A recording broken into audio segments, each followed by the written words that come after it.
এতে ন্যায় অন্যায় ঠিক বেঠিকের কথা আসছে না। এটা তো কোনো অঙ্ক নয় যে আমি 2 আর 3 5 বলবো, তুমি 4 বলবে বলে তুমি ভুল। দেখো, সবার তো নিজস্ব একটা দৃষ্টিভঙ্গি আছে। দৃষ্টিভঙ্গি? অবভিয়াসলি মা নিজের ভাবনাটা আমাদের বলতেই পারে, কিন্তু এটা আমাদের ডিসাইড করতে হবে যে একটা ইস্যুর জন্য আমরা দুজনে মেন্টালি কতটা প্রিপেয়ার্ড। আমি অবাক হয়ে যাচ্ছি শ্রেয়া, তুমি এতটা ক্যালকুলেটিভ, অথচ তুমি সারাটা জীবন বলে এসছো যে জীবনটা কোনো অঙ্ক নয়। তুমি আমাকে ভুল বুঝো না রূপম। আসলে আমরা দুজন দুজনের সাথে খুব একটা বেশি সময় তো কাটাইনি, বলো। দেখো রূপম, এখন তো অনেক সময় পড়ে আছে ভালোবাসার, স্বপ্ন দেখার, তাই না?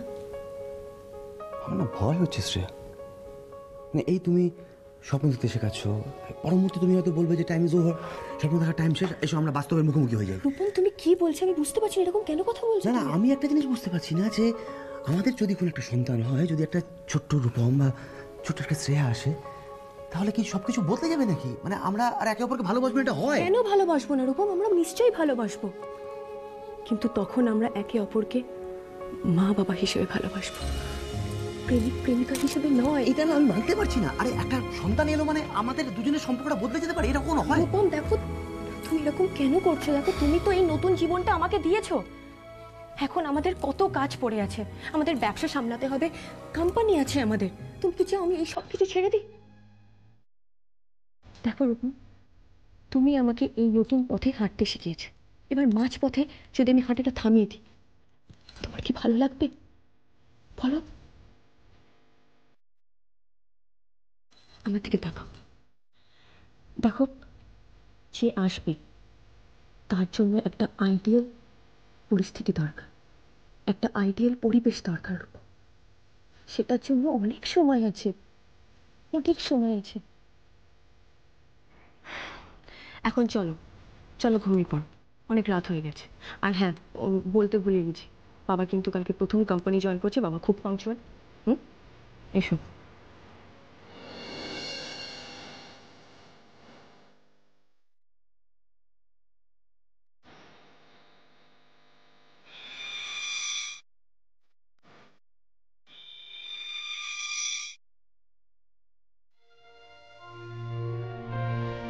আমরা তো কোনোদিন কখনো কারো কোনো ক্ষতি করিনি, তাহলে আমাদের ছেলে দুটো এরকম অমানুষ তৈরি হলো কি করে বলো তো, কি করে বলো? ওদের জন্য কি কি না করেছি বলো তো, কত কিছু করেছি। এখন মনে হয় সব ভস্যে ঘি ঢালা হয়েছে। অমানুষ নয়, অমানুষ নয়, গাধা, গাধা, বুঝেছ? যারা নিজের বুদ্ধি না খাটিয়ে অন্যের বুদ্ধিতে চলে তাদের গাধা বলে। ঠিকই বলেছো। এখন মাঝে মাঝে মনে হয় যে হয়তো আমি ওদের উপযুক্ত শিক্ষা দিতে পারিনি। আমি এই কথা কেন বলছো বলো? আজকে শ্রেয়া ঝিমলিকে তো আমরা একই শিক্ষা দিয়েছি, কই মেয়েরা তো এরকম নয়। কি জানো তো, এখন যে প্রমীলা সরকারের কথাই চলছে, বুঝতে পারছে না কত বড় বিপদে নিজেরাও পড়বে আর আমাদেরও ফেলবে।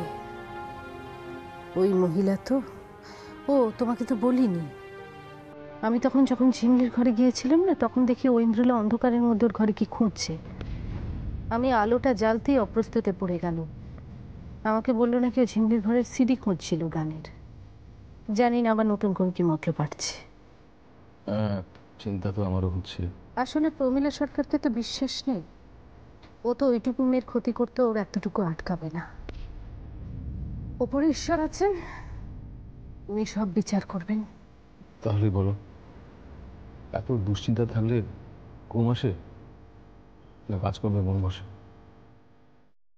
কোনো কিছু করতে ইচ্ছে করে না রুমা, কিছু সৃষ্টি করতে ইচ্ছে করে না। সে বললে কি করে হবে বলো তো? হ্যাঁ, আমি আছি, শিমলি আছে, আর তোমার খুকু, সে তো তোমার সৃষ্টির দিকে তাকিয়ে আছে। আমাদের জন্য তো তোমাকে সৃষ্টি করতেই হবে বলো। না হলে আমরা কি নিয়ে বাঁচবো?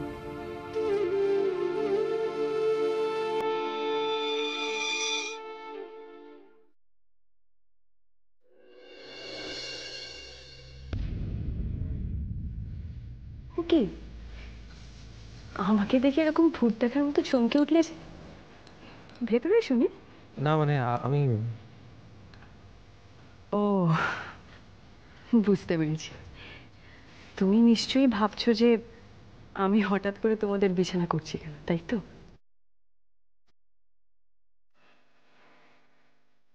আসলে রূপসা ঠাকুর ঘরে গেছে। মেয়েটা মানসিকভাবে খুব দুর্বল হয়ে পড়েছিল, কান্নাকাটি করছিল। তাই আমি বললাম একটু রাধা মাধবের কাছে গিয়ে একটু প্রার্থনা করতে। নীল, তুমি মুখে যাই বলো না কেন, মনে মনে কিন্তু এটা খুব ভালো করে জানো যে রূপসা এই সব কিছু শুধুমাত্র তোমার জন্যই করেছে। ভগবানের অশেষ করুণা, সবকিছু ঠিক হয়ে গেছে, কোনো কিছু খারাপ হয়নি। আর তোমাদের দুজনের মধ্যে যা ভুল বোঝাবুঝি ছিল সেটাও মিটে গেছে। মিটে গেছে? কিচ্ছু মেটেনি, শুধুমাত্র তোমার কথা ভেবে, তোমার কথা শুনে আমি ওকে আপাতত ক্ষমা করে দিয়েছি। কিন্তু আমার আমার মনের ভেতরটা না জ্বলে পুড়ে খাক হয়ে যাচ্ছে। আমার স্ত্রী হয়েও নিজেকে বিক্রি করতে। প্লিজ এসব নিয়ে রূপসাকে আর কিছু বলো না, ও কষ্ট পাবে। না বৌদি, আমি এটা কিছুতেই মন থেকে মেনে নিতে পারছি না। আচ্ছা, ও আমাকে কি দিয়েছে বলতে পারো বৌদি? সারাটা জীবন ওর সঙ্গে কাটাতে হবে ভাবলে আমার ভিতরটা শিউরে ওঠে। আচ্ছা বৌদি, তুমিও তো এই বাড়ির বউ, একজনের স্ত্রী। তোমার মতো তোমার মতো একজন কেন আমার হলো না বলতে পারো? কি করছো? আমাকে বলতে দাও শ্রেয়া, প্লিজ আমাকে বলতে দাও, কেন তুমি আমার হলে না? কেন বলতে পারো? একসঙ্গে থাকলে কত সুখে থাকতে পারতাম আমরা, তুমি বলো। ভগবান কোনোদিনও কাউকে পরিপূর্ণভাবে সুখী করে না নীল। যার সঙ্গে যার সম্পর্ক স্থির করে আমাদেরকে সেটাই মেনে নিতে হয়। তোমার কি মনে হয় রূপম আমাকে সুখী করতে পেরেছে? আচ্ছা, ভগবানের দোহাই দিয়ে কেন আমরা নিজেদের ঠকাবো বলতে পারো শ্রেয়া? তুমি আমার হতে পারো না। কি যাতা বলছো নীল? তোমার কি সমাজ সংসার কোনো কিছুরই চিন্তা নেই? তুমি পাগল হয়ে গেছো। হ্যাঁ, আমি পাগল হয়ে গেছি, আমি সত্যি পাগল হয়ে গেছি। প্রথম যেদিন তোমাকে দেখেছি সেদিন থেকে তোমাকে পাওয়ার জন্য আমি পাগল হয়ে গেছি শ্রেয়া। নীল, নীল আমাকে ছাড়ো। নীল রূপসা চলে আসবে, ছাড়ো আমাকে। আসুক, আসুক, আর কাউকে পরোয়া করি না আমি, কাউকে না। সকলের সামনে আমি চিৎকার করে বলতে পারি আমি তোমাকে ভালোবাসি।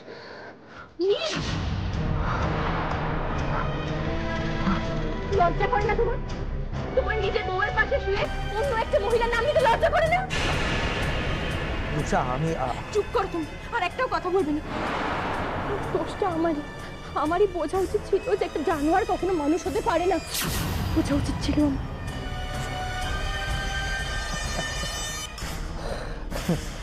কিন্তু আফসোসটা কি জানো, এই জানোয়ারটার সঙ্গেই তোমাকে বাকি জীবনটা কাটাতে হবে।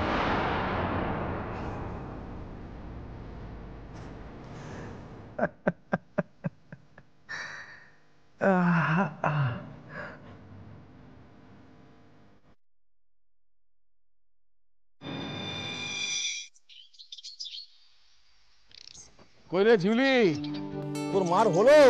আমাকে দেরি করিয়ে ছাড়বে আজকে, প্রথম দিন অফিসে যাবো, এরা বুঝতে পারে না জিনিসটা, টেনশনটা কিরকম হয়। কি হলো বাবা, তুমি এত তাড়াহুড়ো কেন করছো? মা এখনো ফেরেনি মন্দির থেকে। আরে কি? আচ্ছা দেখো, তুমি ঘড়িতে দেখো তো কটা বাজে, 8টা বাজে। হ্যাঁ, হ্যাঁ তো কি? তুমি কি করবে, গেট কিপারের আগে পৌঁছে দেবে অফিসে? আরে কি বলছিস, প্রথম দিন অফিসে গিয়ে সব গুছিয়ে ঠিক করে বসতে হবে, আর ইম্পর্টেন্ট কাজে যাচ্ছি। আচ্ছা আচ্ছা আচ্ছা, সব জিনিস গুছিয়ে নিয়েছো? হ্যাঁ হ্যাঁ, সব জানা। দেখি এদিকে তাকাও এবার। এটা কি? এটা দই, মা বলেছে শুভ কাজে যাওয়ার আগে দই খেয়ে যেতে হবে। আহ কি হচ্ছে, বেরোবো এখন, দই ফই নিয়ে তোরা কি আরম্ভ করলি বলতো? বাবা না তাড়াতাড়ি করো। আমার দেরি হয়ে যাবে আগে ইয়ে করতে করতে, একটুখানি। ঠিক আছে, okay, thank you. All the best বাবা। হ্যাঁ মামা, থ্যাংক ইউ। সাবধান। ওকে। বাবা, বাবা, এত বড় একটা শুভ কাজে যাচ্ছেন, একবার বরণ করে নেব না? এই সমস্ত তোমরা কি আরম্ভ করেছো বলো তো? দেরি হয়ে যাবে আমার, লেট হয়ে গেলে অফিসে মুশকিলে পড়ে যাবে, আজকে প্রথম দিন, বুঝতে পারছো না বৌমা? তবে একটা কথা ভেবে খুব খারাপ লাগছে জানেন তো, এই প্রথম এত বড় একটা কাজ করতে চলেছেন, এত বড় একটা উন্নতি জীবনে প্রথমবার, আর তবুও সেটা মেয়ের শ্বশুর বাড়ির পা ধরে। সত্যি সবই কপাল, কপাল কেউ খণ্ডাতে পারে না। বৌমা যাকে আমি আসছি, আমার দেরি হয়ে যাবে না হলে।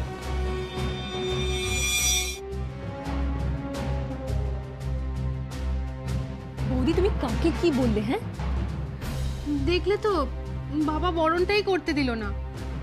ভগবান যেন কোনো অমঙ্গল না হয়। দুগ্গা দুগ্গা।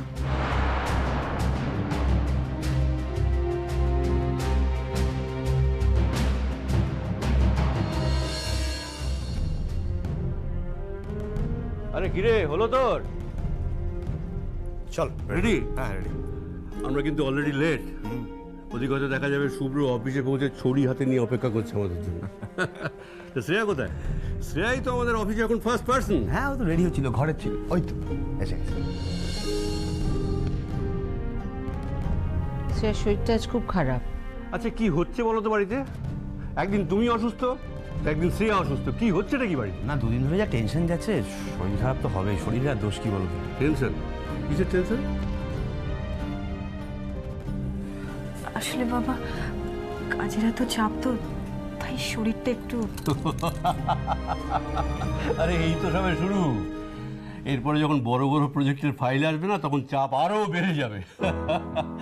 বুঝলে, মেয়েটার উপরে খুব প্রেশার দেওয়া হচ্ছে, একদিন হয়তো দেখা যাবে সমস্ত কিছু ছেড়ে ছেড়ে দিয়েও পালিয়ে গেছে। তো জানোই যদি, তো এত প্রেশার দিচ্ছ কেন ওকে?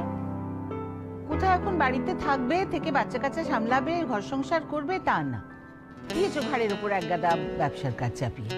পারে নাকি একটা মানুষ এত কিছু, ছোট মেয়ে? আরে পারবে পারবে, আমি শ্রেয়াকে জানি, এত বছর ধরে বিজনেস করছি, আর আমি মানুষ চিনি না, কাকে কখন কি কাজ দিতে হয় আমি খুব ভালো করেই জানি। তা ব্যবসার কাজ যদি না সামলাতে পারে, বাড়িতে থাকুক, বাড়িতে বসে বাড়ির কাজকর্ম করুক, তাই না বৌদি? পিসিমণি থামো না, তুমি জানো কি নিয়ে কথা হচ্ছে? দুম করে কমেন্ট করে দিলে। এতবার তোমাকে বলা হয়, তোমার কোনো শিক্ষা হয় না, আশ্চর্য।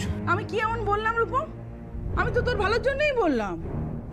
এইটা হচ্ছে তোমার দোষ, তুমি না জানোই না যে কোনটা ভালো, কোন। এই শ্রেয়া, শ্রেয়া, শ্রেয়া, শ্রেয়া, শ্রেয়া, শ্রেয়া, কি হয়েছে? শ্রেয়া কথা বলো। আরে কি হয়েছে কি? আরে অজ্ঞান টজ্ঞান হয়ে যায়নি তো? দেখ দেখ দেখ। কি জানি, বুঝতে পারছি না। তো মাথাটা ঘুরে গেছে। আমি দেখছি, দেখা বৌদি। শ্রেয়া, ও শ্রেয়া, ও বৌদি, ভগবান বোধহয় এতদিনে তোমার প্রার্থনা শুনেছেন।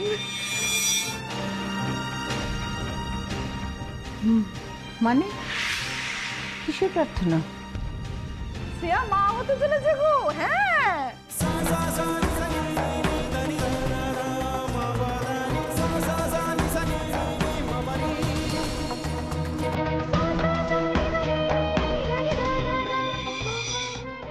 আরে সামান্য একটা ঘটনাকে ফুলিয়ে ফাঁপিয়ে মহাভারত করাটা তোর একটা অভ্যেস।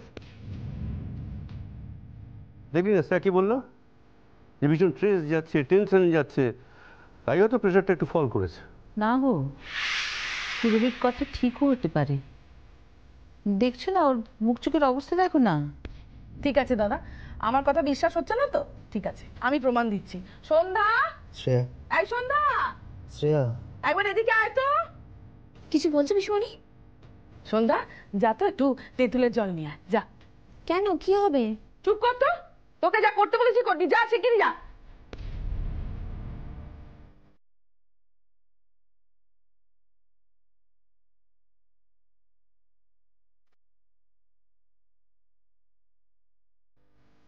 শ্রেয়া, শ্রেয়া, শ্রেয়া, শ্রেয়া, শ্রেয়া, শ্রেয়া।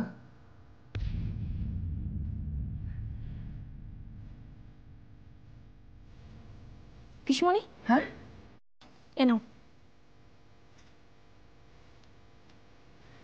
ঠিক আছে? হ্যাঁ, শরীর ঠিক আছে? শ্রেয়া, এই জলটা একটু খাও তো মা, নাও খাও। কি? এটা এটা তেঁতুলের জল, একটু খাও মা, ভালো লাগবে, দেখো খাও।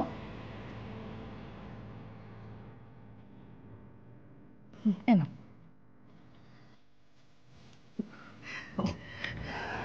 ভালো লাগছে? কি দাদা, বৌদি, তোমরা দেখলে তো আমার কথা একবারে অক্ষরে অক্ষরে সত্যি হলো? প্রমাণ পেলে তো? হ্যাঁ, সে মা হতে চলেছে।